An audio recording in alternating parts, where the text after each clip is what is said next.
चलिए आज हम लोग स्टार्ट करेंगे समरूपता पाठ का रिवीजन, यानी कि क्लास 10 महाराष्ट्र बोर्ड का क्लास 10 और उसमें मैथ्स 2 का जो चैप्टर नंबर फर्स्ट है जिसका नाम है समरूपता सिमिलैरिटी।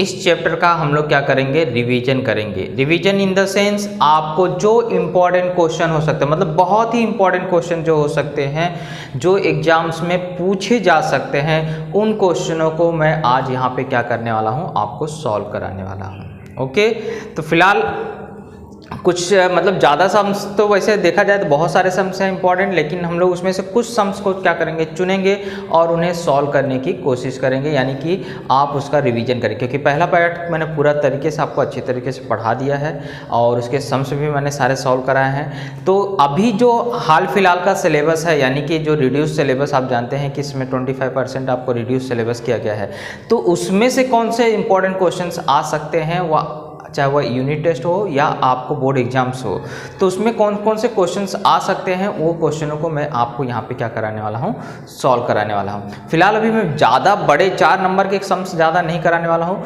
वो आपको नेक्स्ट वीडियो में जैसे बोर्ड एग्जाम्स थोड़ा नज़दीक आएगा तो उस समय मैं आपको कराऊंगा। फिलहाल आपको 2 या 3 नंबर क्वेश्चनों में कौन कौन से क्वेश्चन इंपॉर्टेंट क्वेश्चन आ सकते हैं, उसे मैं आपको यहाँ पे क्या करने वाला हूँ, सॉल्व कराने वाला हूँ। ओके, चलिए स्टार्ट करते हैं।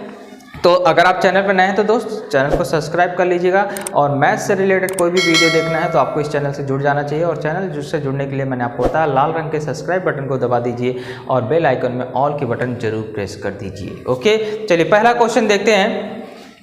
यदि किसी त्रिभुज का आधार 9 सेमी तथा ऊंचाई 5 सेमी है, तो त्रिभुज के दूसरे त्रिभुज का आधार 10 सेमी और ऊंचाई 6 है, तो उस त्रिभुज के क्षेत्रफलों का अनुपात ज्ञात करो।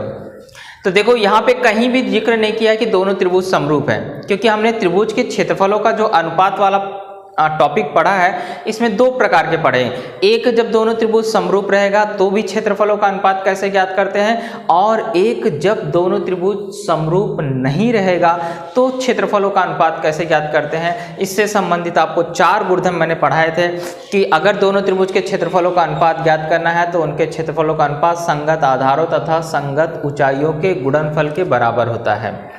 दूसरा हमने पढ़ा था, अगर समान आधार है तो समान आधार वाले दोनों त्रिभुज के क्षेत्रफलों का अनुपात उसके संगत ऊंचाइयों के अनुपात के क्या होता है, बराबर होता है। तीसरा हमने पढ़ा था, अगर समान ऊंचाई रहेगा, दोनों त्रिभुज की ऊंचाई समान रहेगी, तो ऐसे समय अगर आपको त्रिभुज के क्षेत्रफलों का अनुपात ज्ञात करना है तो समान ऊंचाई वाले त्रिभुजों के क्षेत्रफलों का अनुपात उनके संगत आधारों के अनुपात के बराबर होता है। और कभी कभी कंडीशन ऐसी हो सकती है कि दोनों ही समान हो, दोनों त्रिभुज के आधार भी समान है, ऊंचाई भी समान है, तो ऐसे समय दोनों त्रिभुज का क्षेत्रफल बराबर होता है और उसका अनुपात 1:1 होता है। ओके, तो चलिए यहाँ पे आपको देखते हैं, अगर इसे हम हल करने जाएंगे तो पहला जो सवाल आपको दिया है, पहले त्रिभुज के लिए आपको दिया गया है, देखिए आधार के लिए b से दर्शाते हैं और ऊंचाई के लिए s से दर्शाते हैं। तो अगर मैं पहले त्रिभुज की बात करूं तो b1 आधार आपको दिया है 9 और ऊंचाई यानी h1 आपको दिया गया है 5, और दूसरे त्रिभुज के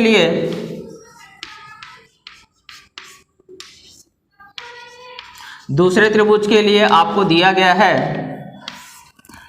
b2 का मान 10 और h2, क्योंकि दूसरा आ गया तो यहाँ पे 2 से दर्शाएंगे, और h2 का मान कितना है 6। अब आपको यहाँ पे ज्ञात क्या करना है, a1/a2 आपको क्या करना है, ज्ञात करना है। ये आपको दोनों त्रिभुज के क्षेत्रफलों का अनुपात मतलब a1/a2 ज्ञात करना है। तो हमने पढ़ा है त्रिभुज के क्षेत्रफलों के गुणधर्म से, त्रिभुज के क्षेत्रफलों के अनुपात के गुणधर्म से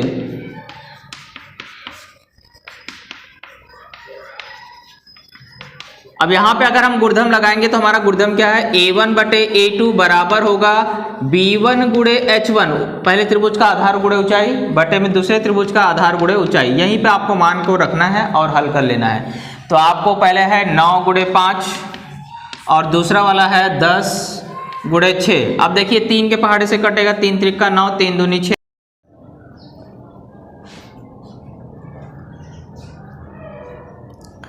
चलिए प्रश्न नंबर दूसरा देखते हैं। इसमें आप देखिए आकृति बना हुआ है और इस आकृति में बोला है कि ये जो रेख BC है, आप देख रहे हैं ये BC जो है वो लंब है AB पर और ये जो AD है वो लंब है AB पर। और BC का मान 4 दिया है, AD का मान 8 दिया है और आपको बोला है त्रिभुज ABC का क्षेत्रफल का अनुपात आपको ज्ञात करना है ADB के साथ। ओके, तो कोई भी टेंशन वाली बात नहीं बच्चों। देखिए आपको दोनों त्रिभुज का मैंने आपको बताया था, जब भी दोनों त्रिभुज के क्षेत्रफलों का अनुपात पूछा तो पहले आप देखिए समरूप है क्या। सेकेंड कंडीशन देखिए, क्या हम इसे समरूप कर सकते हैं क्या। अगर ये दोनों ही कंडीशन संभव नहीं है तो तीसरे कंडीशन पे आ जाइए। दो त्रिभुजों के क्षेत्रफलों का अनुपात जो आपने गुणधर्म पढ़ा है उसके आधार पे हमें दोनों त्रिभुज के क्या ढूंढने पड़ते हैं, आधार और ऊंचाई। और अगर उसमें से कोई समान है तो वो वाला गुणधर्म लगेगा। जैसे अगर आप यहाँ देखें तो BC लंब है किस पर, AB पर, यानी कि BC ऊंचाई हो गई और आधार कौन हो गया, AB। कैसे पहचानते हैं, जो लंब होता है वो ऊंचाई होता है और जिस पे वो लंब होता है वो क्या होता है, आधार होता है। तो सेकेंड वाले त्रिभुज में AD ऊंचाई हो गया और AB आधार, तो दोनों का आधार क्या हो रहा है, समान हो रहा है। तो इसका मतलब समान आधार वाले त्रिभुज के क्षेत्रफलों का गुणधर्म हमें यहाँ पे क्या करना पड़ेगा, लगाना पड़ेगा। तो हम यहाँ पे सीधा पॉइंट बता देंगे कि हमारा जो त्रिभुज ABC है तथा जो त्रिभुज ADB है का सामान्य आधार कौन है, AB है। अगर इसका आधार समान है तो हमने गुणधर्म पढ़ा है समान आधार वाले त्रिभुज के गुणधर्म से दोनों त्रिभुज का क्षेत्रफल उसकी ऊंचाइयों के अनुपात के बराबर होता है। अगर आधार समान होता है तो ऐसे समय दोनों त्रिभुज के क्षेत्रफलों का अनुपात जो होता है वह किसके बराबर होता है, ऊंचाई के। तो ऊंचाई के बराबर होता है, यानी कि BC बटे AD आ जाएगा। अब इसमें आपको क्या करना है, वैल्यू को रखना है और हल कर लेना है। तो एरिया ऑफ ट्रायंगल ABC बटे में एरिया ऑफ ट्रायंगल ADB बराबर हो जाएगा, यहाँ 4 रख दोगे, यहाँ 8, दोनों कट गया, 4 एकम 4, 4 दूनी 8 यानी 1। चलिए अगला क्वेश्चन मैंने आपको सॉल्व करके रखा है, आपको मैं समझा देता हूँ। अगले क्वेश्चन में यानी कि ये एक्सरसाइज 1.3 का क्वेश्चन नंबर 3 है, क्योंकि एक्सरसाइज 1.2 में ऑलमोस्ट सभी सवाल आपको कट गए हैं। एक दो जो सवाल बचा वो बहुत ही सरल है, एक तो आपको चौखट वाला है वो आप आसानी से भर के, आपको मैंने वो वीडियो बनाया है, आप उसमें से देख सकते हैं, मतलब वहाँ से रिवीजन कर सकते हैं, बहुत ही सरल है, इसलिए 1.2 का कोई भी क्वेश्चन मैंने नहीं लिया है। अब क्वेश्चन नंबर 1.3 का क्वेश्चन नंबर 3 में जब आते हैं तो आपको दो चित्र बने हुए हैं, दोनों चित्रों में क्या बोला है कि एक मतलब खंबे हैं, 2 खंबे हैं और उसकी परछाइयाँ बन रही है, उसके हिसाब से आपको ये सवाल दिया गया है। तो वहाँ बताया गया है कि एक त्रिभुज ACB है जिसमें AC जो है वो बड़ा खंबा है और PR जो है छोटा खंबा है और उसकी परछाई नीचे बन रही है। यहाँ पे छोटे खंबे की परछाई QR है और बड़े खंबे की परछाई क्या है, BC है, और उसी BC का हमें क्या करना है, मान ज्ञात करना है। तो क्वेश्चन हम वहाँ पढ़ लेना। तो हमने देखो आकृति में बनाया है बड़ा खंबा क्या है, AC, बड़े खंबे की ऊंचाई बराबर 8 मीटर, तो आकृति के आधार पर लिख दीजिए। और BC क्या है, बड़े खंबे की परछाई है, तो यहाँ पे हमने लिख दिया बड़े खंबे की परछाई बराबर x मीटर, मतलब क्योंकि आकृति का वर्णन करना पड़ता है कि किसमें क्या बताया गया है। अब छोटे वाले त्रिभुज में आ जाए तो PR क्या है, छोटे खंबे की ऊंचाई है, तो छोटे खंबे की ऊंचाई बराबर 4 मीटर और छोटे खंबे की परछाई 6 मीटर। इतनी जानकारी आपको दिया था। तो हमने क्या किया, दोनों त्रिभुज लिया और उसे समरूप किया। तो समरूप करने के लिए कम से कम 2 कोण सर्वांगसम चाहिए, तो एक कोण पहले से 90 अंश है, क्योंकि कोई भी चीज़ जब जमीन पर खड़ी होती है तो लंबवत खड़ी होती है। तो कोण C सर्वांगसम हो गया कोण R के, और कोण A सर्वांगसम होगा कोण P के, क्योंकि आपको बोला है परछाई एक समय की है। तो प्रकाश के परावर्तन नियम के आधार पे दोनों कोण क्या होंगे, समान बनेंगे। तो इस आधार पे दोनों त्रिभुज क्या हो गया, समरूप हो गया कोको कसौटी से। और एक बार त्रिभुज समरूप होता है तो आप जानते हैं उसके संगत कोण सर्वांगसम होते हैं, कोण सर्वांगसम होते हैं, यानी कि अगर कोण A का मान जितना अंश रहेगा उतना ही P का मान रहेगा, जितना C का माप रहेगा उतना ही R का मान होगा, जितना B का मान होगा उतना ही कोण Q का माप होगा। लेकिन यहाँ हमें कोण से मतलब नहीं, हमें भुजाओं का अनुपात लेना है, क्योंकि भुजा का मान ज्ञात करना। तो यहाँ से 2 नाम लिया AC, तो यहाँ से नाम लेंगे PR, तो AC बटे PR बराबर BC बटे QR। तीसरा AB बटे PQ होता है, लेकिन उसकी हमें आवश्यकता नहीं, इसलिए हमने लिखा नहीं है, कारण लिख देंगे समरूप त्रिभुज की संगत भुजा। फिर मान रखा और तिर्यक गुणा करके हल किया, तो x का मान कितना आ गया, 12।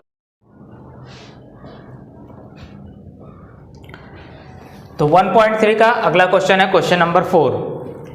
तो इसमें आपको बोला गया है त्रिभुज एबीसी में आपको एपी जो है वो लंब है बीसी पर, देख रहे हैं एपी ये रेखाखंड लंब है किस पर, बीसी पे। लंब मतलब वहां पे प्रतिच्छेदन बिंदु पे 90 अंश का कोण बना रही है। और बी क्यू जो है वो लंब है एसी पर। ओके, इसके आधार पे हमें सिद्ध करना है कि त्रिभुज सीपीए और सीक्यूबी समरूप हैं। दोनों त्रिभुज को क्या करना है, समरूप सिद्ध करना है। और समरूप सिद्ध करने के बाद आपको भुजा AC का क्या करना है, मान ज्ञात करना। उसके लिए AP का मान 7 है, BQ का मान 8 है और BC का मान 12 दिया है। तो हमें क्या बोला है, AC का मान ज्ञात करो। तो सिंपल सा हम लोग पहले क्या करेंगे, दोनों त्रिभुज को समरूप करेंगे। और समरूप करने के लिए हमें क्या करना पड़ेगा, कोको कसौटी देखना पड़ेगा। यानी कि समरूप करने के लिए कम से कम 2 कोण चाहिए सर्वांग। तो एक कोण 90 अंश का ऑलरेडी आपको दिखाई दे रहा है, तो इसलिए यहाँ पे एक कोण 90 अंश हमने बता दिया। कोण CPA बराबर कोण CQB, प्रत्येक कितने अंश का है, 90 अंश का। जिस त्रिभुज में बात कर उसी त्रिभुज में देखिए। हाँ, इसके बाद देखिए दोनों में कोण C आ रहा है, जो आपको बात कर रहा है CPA। अगर मैं यहाँ आपको डार्क करूँ, एक इस त्रिभुज की बात कर रहा है वो, और एक दूसरा त्रिभुज की बात कर रहा है वह CBQ।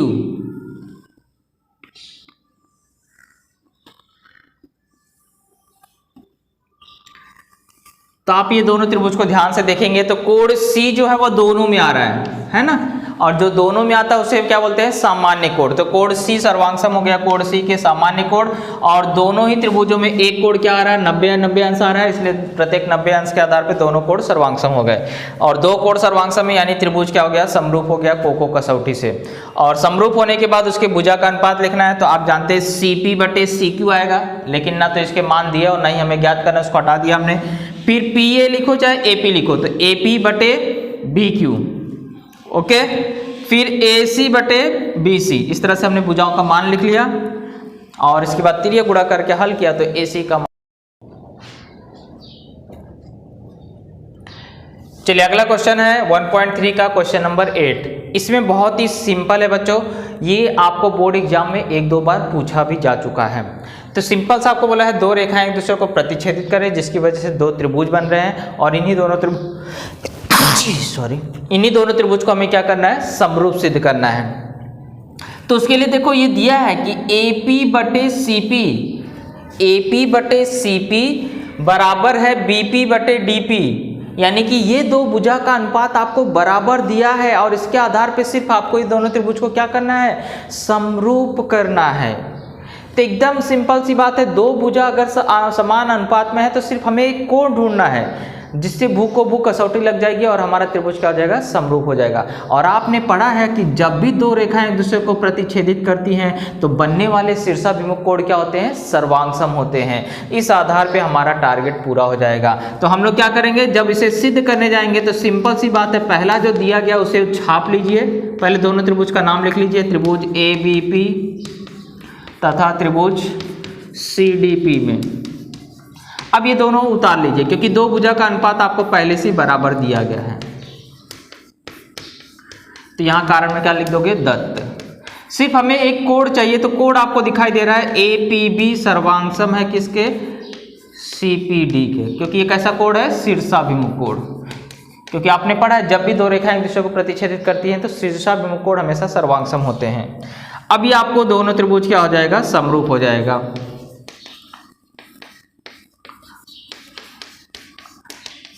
कसौटी का नाम भू को भू।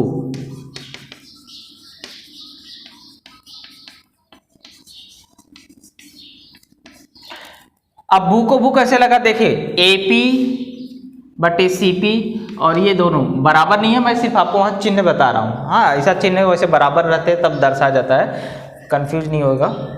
तो ये बटे ये और ये बटे ये, तो इसके बीच में ही कोण आ रहा है, इसलिए भू को भू कसौटी से क्या हो जाएगा, समरूप हो जाएगा। और इतना ही से आपको काम करना था कुछ। चलिए 1.3 क्वेश्चन नंबर 9। आपको क्या दिया है, एक बड़ा सा त्रिभुज है ABC, जिसमें कोण BAC सर्वांगसम है किसके, ADC के, ऐसा आपको दिया गया है। और आपको सिद्ध करना है CA² बराबर CB/DCD। तो भले ये इस रूप में दिया है, यानी कि उसका पूछने का तरीका है कि 2 त्रिभुज आपको यहाँ पे समरूप करने हैं। कौन से करने हैं यही आपको पहचानना है। तो BAC बोला है, यानी कि एक तो बड़ा त्रिभुज लेना है। अब छोटे में या तो ये लेना है या तो ये लेना है, कैसे पता चलेगा? तो यहाँ आप देख लीजिए CD चाहिए, CD इसमें आ रहा है, इसलिए ये वाला त्रिभुज लेना है। तो हमने त्रिभुज कैसे नाम लिया? BAC। तो A का मैचिंग आप जानते हैं D है, तो यहाँ अगर A बीच में रख रहे थे, यहाँ D बीच में आना चाहिए, और C का मैचिंग C है, तो इसलिए हमने नाम कैसे लिख दिया? ADC। तो BAC बड़े वाले त्रिभुज का नाम, और छोटे वाले त्रिभुज का नाम क्या आएगा? ADC। इस तरह से छोटे वाले त्रिभुज का नाम आएगा। अब त्रिभुज को समरूप करने के लिए हमें दो कोण सर्वांगसम चाहिए। एक तो पहले से दे के रखा है, उसको उतार लिया दत्त से। दूसरा आप देख रहे हैं ये जो कोण C है, ये दोनों त्रिभुज में आ रहा है, इसका मतलब कोण C सर्वांगसम, कोण C सामान्य कोण हो गया। दो कोण मिल गए, यानी त्रिभुज आपका कोको कसौटी से समरूप हो गया। और समरूप होने के बाद सिर्फ भुजाओं का मान लिखना है। देखो BA अपने को चाहिए नहीं था, AD नहीं चाहिए, तो उसको हटा दिए। तो यहाँ से लिखा AC, यहाँ से लिखा DC, यहाँ से फिर से आपको BC, और यहाँ से AC, फिर तिर्यक गुणा कर दीजिए, आपका टारगेट पूरा आ गया। तो इस तरह से आसान प्रश्नों को बिल्कुल यहाँ पे जानते हैं 1.4 के सभी सवाल समरूप त्रिभुज पर आधारित सवाल है, यानी कि समरूप त्रिभुज के क्षेत्रफल के गुणधर्म पे आधारित है। और वह गुणधर्म क्या है कि दो समरूप त्रिभुजों के क्षेत्रफलों का अनुपात उनके संगत आधारों तथा दो समरूप त्रिभुजों के क्षेत्रफलों का अनुपात उनके संगत भुजाओं के वर्गों के अनुपात के बराबर होता है। यही गुणधर्म का उपयोग करके आपको सारे पॉइंट हल करने हैं, चाहे वह भुजा दिया हो, चाहे वह माध्यिका दिया हो, चाहे वह ऊंचाई दिया हो, यानी कि चाहे वह परिमिति दिया हो। हर समय आपको सिर्फ क्या करना है, उसके भुजाओं के मतलब उसके जो भी माध्यिका दिया रहेगा तो माध्यिका के वर्गों का अनुपात, ऊंचाई दिया रहेगा तो ऊंचाई के वर्गों का अनुपात, भुजा दिया रहेगा तो भुजाओं के वर्गों के अनुपात के बराबर होता है, परिमिति दिया रहेगा तो परिमिति के वर्गों के अनुपात के बराबर होता है। ये आपको समरूप त्रिभुज की विशेषता है कि जब भी दो त्रिभुज समरूप रहेंगे उनके क्षेत्रफल का अनुपात उनके संगत भुजाओं, संगत ऊंचाइयों, संगत माध्यिकाओं, संगत परिमितियों, यानी कि सभी के भुजाओं के सभी के वर्गों के अनुपात के क्या होता है? बराबर होता है। तो जो भी दिया रहेगा, भुजा दिया तो भुजा लिखना है, ऊंचाई दिया रहेगा तो ऊंचाई लिखना है, माध्यिका दिया रहेगा तो माध्यिका लिखना है। तो फर्स्ट प्रश्न में आपको बोला है कि दो समरूप त्रिभुज है और उसके संगत भुजाओं का अनुपात 4:5 है, तो ऐसे त्रिभुज के क्षेत्रफल का हमें क्या करना है? अनुपात ज्ञात करना है। तो सिंपल सी बात है, वो त्रिभुज के नाम नहीं दिए थे तो हमने पहले दो मान लिया हुए दो त्रिभुज क्या है, एक है ABC और एक है PQR, और वो दोनों समरूप दिए हैं प्रश्न में, और उनके भुजाओं का अनुपात वहां दिया है 4:5।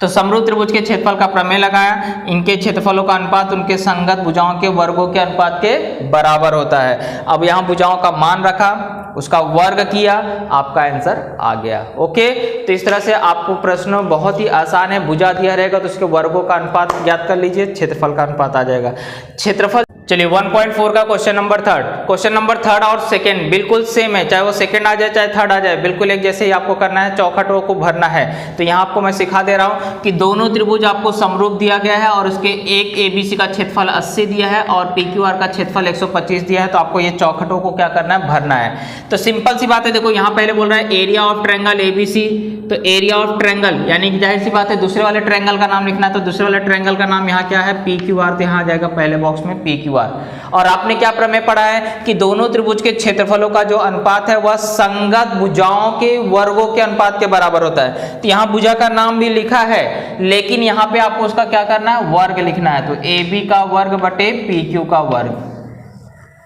अब आपको पूरा इसे हल करके बताना है AB बटे PQ कितना आएगा। तो अब अगर आप वहां से वर्ग हटाएंगे तो 80 का वर्गमूल ढूंढेंगे, लेकिन 80 का वर्गमूल होता नहीं है। इसका मतलब है कि 80 और 125 किसी पहाड़े से कटा है। किस पहाड़े से? 5 के पहाड़े से। तो 5 के पहाड़े से इसको भाग दिया 16, इसको भाग दिया तो कितना आ जाएगा? 25। अब 16 और 25 किसका वर्ग है? क्योंकि ना ये किसका माना है? AB का वर्ग बटे PQ का वर्ग है। हमें क्या पूछा है? AB बटे PQ कितना आएगा, यानी इसका वर्गमूल निकाल लीजिए। तो 16 का वर्गमूल क्या होता है? 4, और 25 का वर्गमूल क्या होता है? 5। ये आपका आंसर आ गया। कोई दिक्कत हो? चलिए एक्सरसाइज 1.4 का क्वेश्चन नंबर 5 बोला है कि दो समरूप त्रिभुज है, उसमें से एक का क्षेत्रफल आपको दिया है 225 और दूसरे का दिया है 81 वर्ग सेमी, और छोटे त्रिभुज की एक भुजा की लंबाई है 12, तो हमें बड़े त्रिभुज की क्या करना है? ज्ञात करना है। तो आपको यहाँ पे मैंने मान लिया बड़ा त्रिभुज जो है वह ABC है और छोटा त्रिभुज क्या है? PQR। अब आपको प्रश्न में दिया है कि दोनों त्रिभुज क्या है? आपस में समरूप है। तो यहाँ पे मैं आपको लिख देता हूँ कि दोनों त्रिभुज ABC समरूप है PQR। ये लाइन मैंने नहीं लिखा था क्योंकि यहाँ लिखा है ना दो समरूप त्रिभुज, यानी दोनों त्रिभुज क्या है समरूप। अब उसमें से बड़े त्रिभुज ABC का देखो क्षेत्रफल दिया है 225, तो एरिया ऑफ ट्रायंगल ABC कितना हो जाएगा 225, एरिया ऑफ ट्रायंगल PQR कितना हो गया 81। नाम नहीं दिया था उसके हिसाब से हमने छोटा बड़ा था, तो बड़े को अगर ABC माना तो ABC का क्षेत्रफल 225 और PQR का क्षेत्रफल कितना हो गया 81। छोटे त्रिभुज की भुजा की लंबाई 12, तो छोटा त्रिभुज कौन है PQR, तो इसकी एक भुजा का मान मैंने ले लिया PQ। अब PQ का संगत कौन है AB, यानी AB का मान हमें क्या करना है ज्ञात करना है। तो समरूप त्रिभुज के क्षेत्रफल का गुणधर्म लगाया, दोनों त्रिभुज के क्षेत्रफलों का अनुपात उसके भुजाओं के वर्गों के अनुपात के बराबर होता है, इसलिए यहाँ वर्ग लिखना जरूरी है। फिर मान रखा है इसका 225, इसका 81 बराबर AB का मान नहीं था, PQ का मान 12। अब देखिए यहाँ दोनों के ऊपर वर्ग है लेकिन भुजा का मान ज्ञात करना था, यानी वर्ग हटाना है, तो यहाँ पे हमने क्या किया वर्गमूल निकाला। क्या निकाला वर्गमूल। तो 225 किसका वर्ग है 15 का और 81 किसका है 9 का। इसके बाद हमने तिर्यक गुणा कर दिया तो हमारा AB का मान कितना आ गया 20 सेमी। तो हमारा आंसर हो जाएगा बड़े त्रिभुज की संगत भुजा की लंबाई कितना 20 सेंटीमीटर। तो इस तरह से एक्सरसाइज 1.4 में और भी कुछ इंपॉर्टेंट क्वेश्चन है, लेकिन मुझे लगता है कि ये ज़्यादा इंपॉर्टेंट थे इसलिए मैंने इसको करा दिया। और बाकी क्वेश्चन इसी के जैसे हैं, बिल्कुल इसी के जैसा है। अगर आपने इसको सीख लिया तो बाकी क्वेश्चन भी रिपीट कर सकते हैं। और वैसे भी मैंने सारे सम्स का वीडियो आपको बनाया है, अगर कोई भी डाउट रहेगा तो इस वीडियो को देख के आप कंप्लीट कर सकते हैं। तो आज के रिवीजन के लिए हम लोग यहीं पे स्टॉप करते हैं क्योंकि वीडियो काफ़ी लंबा हो जाएगा। तो 1 यानी कि पहले चैप्टर का हमने इंपॉर्टेंट क्वेश्चंस आपको कंप्लीट करा दिए हैं। आप इसे तैयार करके एग्जाम में जाइए, आपको जरूर अच्छे नंबर्स आएंगे। ओके, अगर वीडियो अच्छा लग गया तो दोस्तों लाइक करिए और इस चैनल पर नए हैं तो दोस्त सब्सक्राइब करिए।